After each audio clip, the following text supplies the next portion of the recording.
ನಮಸ್ಕಾರ. ಮಾನವೀಯ ಸ್ನೇಹಿತರ ಒಕ್ಕೂಟ ಜಿಲ್ಲಾ ವಾರ್ತೆಗೆ ಸ್ವಾಗತ. ಓದುತ್ತಿರುವವರು ದೀಕ್ಷಿತ್.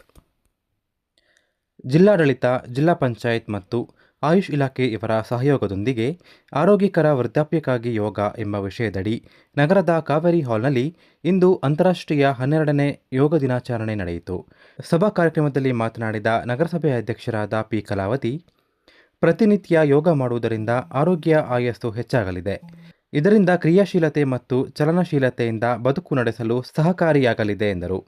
ಯೋಗ ದಿನಾಚರಣೆ ಒಂದು ದಿನಕ್ಕೆ ಸೀಮಿತಗೊಳಿಸುವುದರಿಂದ ಪ್ರತಿನಿತ್ಯ ಜೀವನದಲ್ಲಿ ಯೋಗ ಅಭ್ಯಾಸ ಮಾಡುವ ಮೂಲಕ ಯೋಗ ದಿನಾಚರಣೆ ಆಚರಿಸಬೇಕು.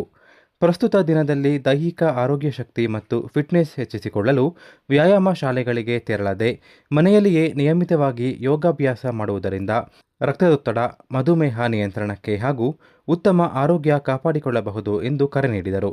ಜಿಲ್ಲಾ ಆಯುಷ್ ಅಧಿಕಾರಿ ಡಾ. ಶೈಲಜಾ ಅವರು ಮಾತನಾಡಿ, ಯೋಗ ಮಾಡುವುದರಿಂದ ಪ್ರತಿನಿತ್ಯ ಚಟುವಟಿಕೆಯಿಂದ ಇರಲು ಸಾಧ್ಯ. ಆ ನಿಟ್ಟಿನಲ್ಲಿ ಉತ್ತಮ ಆರೋಗ್ಯಕ್ಕೆ ಯೋಗ ಮತ್ತು ವ್ಯಾಯಾಮ ಮಾಡುವುದು ಅತ್ಯಗತ್ಯ ಎಂದರು.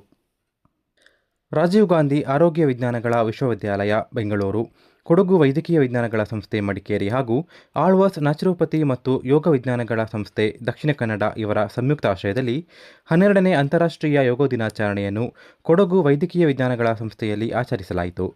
ಕಾರ್ಯಕ್ರಮವನ್ನು ದೀಪ ಬೆಳಗಿಸುವುದರ ಮೂಲಕ ನಿರ್ದೇಶಕರಾದ ಡಾ. ಲೋಕೇಶ್ ಎಜೆ, ಮುಖ್ಯ ಆಡಳಿತಾಧಿಕಾರಿಗಳಾದ ಶ್ರೀಮತಿ ರೋಹಿಣಿ ಕೆಎಂ ಉದ್ಘಾಟಿಸಿದರು. ಕಾರ್ಯಕ್ರಮದಲ್ಲಿ ಮಾತನಾಡಿದ ಡಾ. ಲೋಕೇಶ್ ಎಜೆ, ತಮ್ಮ ದೈನಂದಿನ ದಿನದಲ್ಲಿ ಯೋಗ ಅಭ್ಯಾಸವನ್ನು ಮಾಡುವುದು ತುಂಬ ಆರೋಗ್ಯಕರ ಮತ್ತು ಎಲ್ಲರೂ ಯೋಗವನ್ನು ದಿನನಿತ್ಯ ಅಭ್ಯಾಸ ಮಾಡಬೇಕು ಎಂದು ತಿಳಿಸಿದರು. ಕಾರ್ಯಕ್ರಮದಲ್ಲಿ ಅಕಾಡೆಮಿಕ್ ರಿಜಿಸ್ಟ್ರಾರ್ ಡಾ. ರವಿಕಿರಣ್ ಕಿಸಾನ್, ಸ್ಟೂಡೆಂಟ್ ಕೌನ್ಸಿಲ್ ಮುಖ್ಯಸ್ಥರಾದ ಡಾ. ಪುರುಷೋತ್ತಮ್ ಡಿಆರ್, ಸ್ಥಾನೀಯ ವೈದ್ಯಾಧಿಕಾರಿಗಳಾದ ಡಾ. ಅಭಿನಂದನ್, ಡಾ. ಸುಹಾಸ್, ಡಾ. ಅರುಣ್ ಹಾಗೂ ಇನ್ನಿತರರು ಉಪಸ್ಥಿತರಿದ್ದರು. ಕಾರ್ಯಕ್ರಮದಲ್ಲಿ ಎಂಬಿಬಿಎಸ್ ಹಾಗೂ ನರ್ಸಿಂಗ್ ವಿದ್ಯಾರ್ಥಿಗಳು ಭಾಗವಹಿಸಿದ್ದರು. ಅಂತಾರಾಷ್ಟ್ರೀಯ ಯೋಗ ದಿನದ ಅಂಗವಾಗಿ ಮೂರ್ನಾಡಿನ ಜ್ಞಾನಜ್ಯೋತಿ ವಿದ್ಯಾಸಂಸ್ಥೆಯಲ್ಲಿ ಇಂದು ಬೆಳಿಗ್ಗೆ ಯೋಗಾಚರಣೆಯನ್ನು ಸಂಭ್ರಮ ಹಾಗೂ ಶಿಸ್ತಿನಿಂದ ಆಚರಿಸಲಾಯಿತು. ಶಾಲೆಯ ಯೋಗ ಶಿಕ್ಷಕಿ ಶೋಭಾ ಎಎಸ್ ಅವರ ಮಾರ್ಗದರ್ಶನದಲ್ಲಿ ನಡೆದ ಕಾರ್ಯಕ್ರಮದಲ್ಲಿ ವಿದ್ಯಾರ್ಥಿಗಳು ಮತ್ತು ಶಿಕ್ಷಕರು ಒಟ್ಟಾಗಿ ಯೋಗದ ಮಹತ್ವದ ಬಗ್ಗೆ ಅರಿವು ಮೂಡಿಸುವ ಪ್ರತಿಜ್ಞೆ ಸ್ವೀಕರಿಸಿದರು. ಬಳಿಕ ಯೋಗ ಶಿಕ್ಷಕಿ ಶೋಭಾ ಎಎಸ್ ಅವರು ಯೋಗದ ಮಹತ್ವ, ಆರೋಗ್ಯಕರ ಪ್ರಯೋಜನಗಳು ಹಾಗೂ ದೈಹಿಕ ಮತ್ತು ಮಾನಸಿಕ ಆರೋಗ್ಯದಲ್ಲಿ ಯೋಗದ ಪಾತ್ರವನ್ನು ವಿವರಿಸಿದರು. ಶಾಲೆಯ ಎಲ್ಲ ತರಗತಿಗಳ ವಿದ್ಯಾರ್ಥಿಗಳು ಉತ್ಸಾಹದಿಂದ ಭಾಗವಹಿಸಿ ಪ್ರಾಣಾಯಾಮ, ಧ್ಯಾನ ಹಾಗೂ ವಿವಿಧ ಯೋಗಾಸನಗಳನ್ನು ಅಭ್ಯಾಸ ಮಾಡಿದರು. ಕಾರ್ಯಕ್ರಮದ ಮೂಲಕ ವಿದ್ಯಾರ್ಥಿಗಳಲ್ಲಿ ಆರೋಗ್ಯಕರ ಜೀವನ ಶೈಲಿ, ಮಾನಸಿಕ ನೆಮ್ಮದಿ, ದೈಹಿಕ ಕ್ಷಮತೆ ಹಾಗೂ ಯೋಗದ ಬಗ್ಗೆ ಆಸಕ್ತಿ ಬೆಳೆಸುವ ಉದ್ದೇಶ ಯಶಸ್ವಿಯಾಯಿತು. ಅಂತಾರಾಷ್ಟ್ರೀಯ ಯೋಗ ದಿನಾಚರಣೆ ಎಲ್ಲರಲ್ಲೂ ಆರೋಗ್ಯದ ಮಹತ್ವ ಅರಿವು ಮೂಡಿಸಿ ಯೋಗವೇ ಆರೋಗ್ಯಕರ ಬದುಕಿನ ದಾರಿ ಎಂಬ ಸಂದೇಶ ಸಾರಿತು.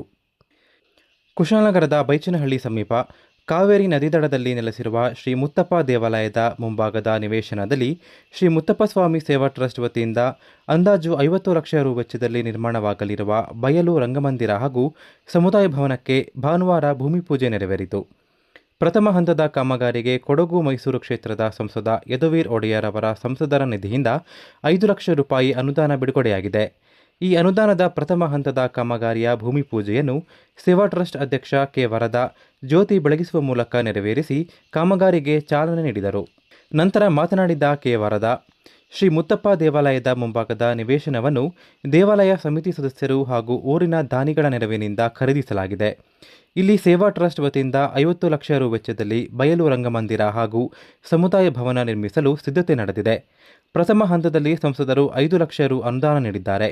ಮಡಿಕೇರಿ ಕ್ಷೇತ್ರದ ಶಾಸಕ ಡಾ. ಮಂತರಗೌಡ ಅವರು ತಮ್ಮ ನಿಧಿಯಿಂದ ಅನುದಾನ ನೀಡುವ ಭರವಸೆ ನೀಡಿದ್ದಾರೆ ಎಂದು ತಿಳಿಸಿದರು. ಫುಟ್ಬಾಲ್ ಜಗತ್ತಿನ ಅತ್ಯಂತ ಪ್ರಸಿದ್ಧ ಕ್ರೀಡೆಯಾಗಿದ್ದು, ಕ್ರೀಡೆಗೆ ಜಾತಿ, ಧರ್ಮ, ಜನಾಂಗ ಎಲ್ಲವನ್ನೂ ಮೀರಿ ಎಲ್ಲರನ್ನೂ ಒಂದೆಡೆಗೆ ಸೇರಿಸುವ ಶಕ್ತಿ ಇದೆ ಎಂದು ವಿರಾಜಪೇಟೆ ವಿಧಾನಸಭಾ ಕ್ಷೇತ್ರದ ಶಾಸಕ ಎಎಸ್ ಪೊನ್ನಣ್ಣ ಅಭಿಪ್ರಾಯಪಟ್ಟರು. ಅಮ್ಮತ್ತಿಯಲ್ಲಿ ಮಿಲನ್ಸ್ ಫುಟ್ಬಾಲ್ ಕ್ಲಬ್ ಹಾಗೂ ಕೊಡಗು ಜಿಲ್ಲಾ ಫುಟ್ಬಾಲ್ ಅಸೋಸಿಯೇಷನ್ ಹಮ್ಮಿಕೊಂಡಿದ್ದ ಫಿಫಾ ಫ್ಯಾನ್ಸ್ ಫೀಸ್ಟಾ ಕಾರ್ಯಕ್ರಮದಲ್ಲಿ ಭಾಗವಹಿಸಿ ಅವರು ಮಾತನಾಡಿದರು. ಫುಟ್ಬಾಲ್ ಆಟಕ್ಕೆ ವಿಶ್ವದಲ್ಲಿ ಅತಿ ಹೆಚ್ಚು ಅಭಿಮಾನಿಗಳು ಹೊಂದಿದ್ದಾರೆ. ವಿಶ್ವದಲ್ಲಿ ಇದೀಗ ಫಿಫಾ ವರ್ಲ್ಡ್ ಕಪ್ ನಡೆಯುತ್ತಿದೆ. ಕೊಡಗು ಜಿಲ್ಲೆಯಲ್ಲಿ ಕೂಡ ವಿವಿಧ ದೇಶಗಳ ಆಟಗಾರರಿಗೆ ಬೆಂಬಲಿಸಿ ಶುಭ ಕೋರಿದ್ದಾರೆ. ವಿಶೇಷವಾಗಿ ಅಮ್ಮತ್ತಿಯಲ್ಲಿ ಎಲ್ಲ ತಂಡಗಳ ಆಟಗಾರರ ಬ್ಯಾನರ್ ಹಾಕುವುದರ ಮೂಲಕ ಹಬ್ಬದ ವಾತಾವರಣವನ್ನು ನಿರ್ಮಿಸಿದ್ದು ಸಂತೋಷದ ವಿಷಯ. ಸಣ್ಣ ಮಕ್ಕಳು ಕೂಡ ಫಿಫಾ ವರ್ಲ್ಡ್ ಕಪ್ ಕ್ರೇಜ್ನಲ್ಲಿ ಇದ್ದಾರೆ.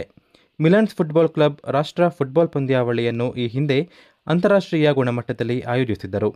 ಫಿಫಾ ಫ್ಯಾನ್ಸ್ ಫೀಸ್ಟಾ ಕಾರ್ಯಕ್ರಮವನ್ನು ನೋಡುವಾಗ ವರ್ಲ್ಡ್ ಫುಟ್ಬಾಲ್ ನೋಡಿದಂತಹ ಅನುಭವವಾಗುತ್ತದೆ ಎಂದರು. ಕೊಡಗು ಜಿಲ್ಲೆಯಲ್ಲಿ ಅತ್ಯುತ್ತಮ ಫುಟ್ಬಾಲ್ ಆಟಗಾರರು ಇದ್ದಾರೆ.